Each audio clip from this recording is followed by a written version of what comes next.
Let's now turn to the idea of more radical enhancements. So what if there were a drug that could extend the average lifespan of a human to 200 years, average IQ to 300, cut the amount of sleep we need in half? Imagine it's extensively tested, proves to carry very low risk. Now, lots of people I talk to about this say, sign me up. But plenty express profound reservations. So let's take a look at what we should think about this. Well, some who are uneasy about them question whether maybe we're being a little greedy. The best that human life offers, something not everyone gets, is an amazing and wonderful gift.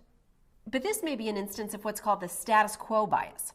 If you lived in a future where humans already routinely live for 200 years and have triple the IQ, you'd look back on early 21st century humans and see them as diseased and deprived, just as we view humans potentially living 10,000 years ago with their average lifespan of 30 years. If it's good that medicine and other technologies have improved since then, wouldn't it be just as good to keep improving us? For others, it's the idea of our intentionally making those changes as opposed to our leaving it up to evolution. If we were supposed to live that long, be that cognitively fast, sleep that little, wouldn't we be designed that way?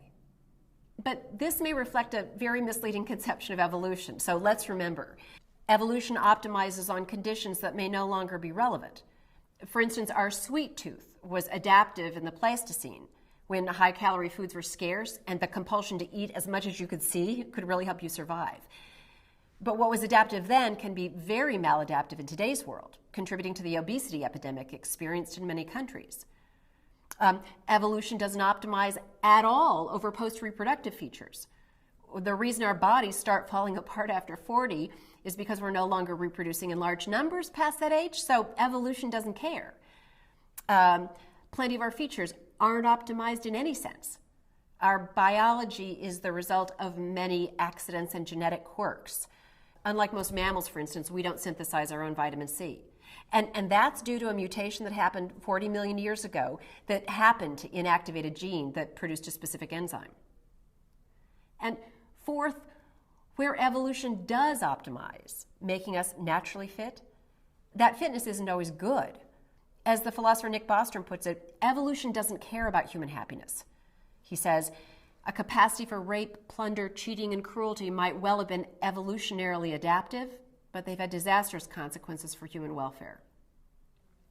In other words, while some people refer to evolution as a master engineer, it's, as Alan Buchanan puts it, a little more like a blind, morally insensitive tinkerer. Well, here's a different worry, not one about meddling with evolution, but about whether these radical enhancements would really be good for us. Is more always better? Would living to 200 or needing half the sleep really make us happier? We might find out those enhancements had unanticipated downsides. Perhaps increased cognitive speed would crowd out creativity. Maybe having better impulse control would make people more submissive. Maybe never needing to sleep would be accompanied by horrible boredom.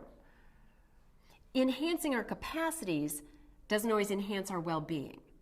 These issues at bottom are epistemic worries. We remember a word that talks about our state of knowledge. Ultimately, it's an empirical question whether those sorts of enhancements would really increase our well-being. Others would say, given this fact, that what we should do is let some hardy souls try the experiment and find out. After all, some people thought universal literacy was a dangerous idea at one point. A final set of issues returns us to social consequences, concerns about social justice. The worry here is that radical enhancement risks radical inequality. So if radical enhancements do turn out to make people genuinely better off when they have them, there's good reason to worry about a class division between the enhanced and the normals. Increasing the upper bound of well-being can sort of stretch the inequality gap. So what if only the rich had access to the enhancements? Not only would they live longer, think faster, sleep less, but since those are socially valuable, they would likely accrue even further advantages. Why would an employer ever choose to hire a non-enhanced applicant over one who thinks twice as fast and needs half as much sleep? Well, why do we care about inequality? Better, which inequalities do we care about? I ask because we need to think carefully about trade-offs. The plain fact that an improvement won't be equally enjoyed doesn't mean we don't pursue it. Technology and life-saving medical advances are often unequally distributed, but if they do enormous good for many, we may well pursue them. Indeed, a crude view about the kind of equality worth pursuing is subject to what's called the leveling down objection. If all we cared about was equality of distribution, we could achieve it by bringing everyone down to the level of the worst off. So we don't want equality in that crude sense. What kind of equality do we want then?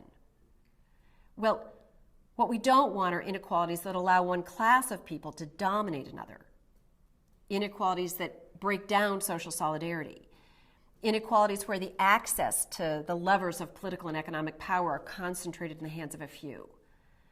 And these are already worries, even in countries whose citizens are roughly equally vulnerable to death and disease and roughly equal in their cognitive abilities and biological needs.